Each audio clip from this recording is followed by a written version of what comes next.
ఎక్కువ సమయం స్క్రీన్ చూడడం వల్ల కళ్ళు పొడిబారడం, ఎర్రబడడం, తలనొప్పి, కంటి నొప్పి వంటి సమస్యలు వస్తాయి. దేనిపైన ఫోకస్ చేయలేకపోతారు.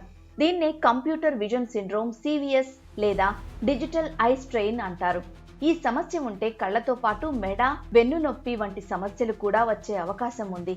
అయితే కొన్ని టిప్స్ పాటిస్తే కళ్లను సురక్షితంగా ఉంచుకోవచ్చు. అవేంటో ఇప్పుడు చూసేయండి.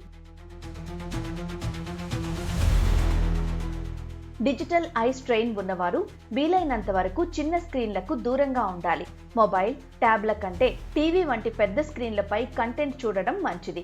అది కూడా కంటికి వీలైనంత ఎక్కువ దూరంలో ఉండాలి. ప్రొడక్టివిటీ కోసం ల్యాప్టాప్ను ఉపయోగించాలి.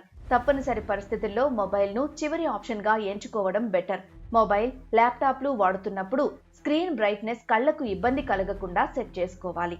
చీకటి గదిలో కాకుండా వెలుతురున్న చోట కూర్చుని పనిచేయడం మంచిది. పని చేసేటప్పుడు బెడ్పై పడుకుని కాకుండా టేబుల్ ముందు చైర్లో కూర్చోవాలి. దీనివల్ల మెడ, వెన్ను నొప్పి సమస్యలు వచ్చే అవకాశం తగ్గుతుంది. స్క్రీన్ ముందు పనిచేసేవారు తప్పనిసరిగా 20-20-20 రూల్ పాటించాలి.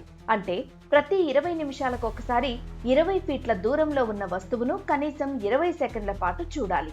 ఈ చిన్న బ్రేక్ కంటికి ఉపశమనం ఇస్తుంది. స్క్రీన్ నుంచి వచ్చే హానికరమైన లైట్ నేరుగా కంటిపై పడకుండా ఉండాలంటే యాంటీ గ్లేర్ కోటింగ్ ఉన్న కళ్లద్దాలను వాడాలి. ఇలా చేస్తే కళ్ళు త్వరగా అలసిపోవు. కళ్ళ అలసటను తగ్గించుకోవడానికి కొన్ని కంటి ఎక్సర్సైజులు చేయాలి.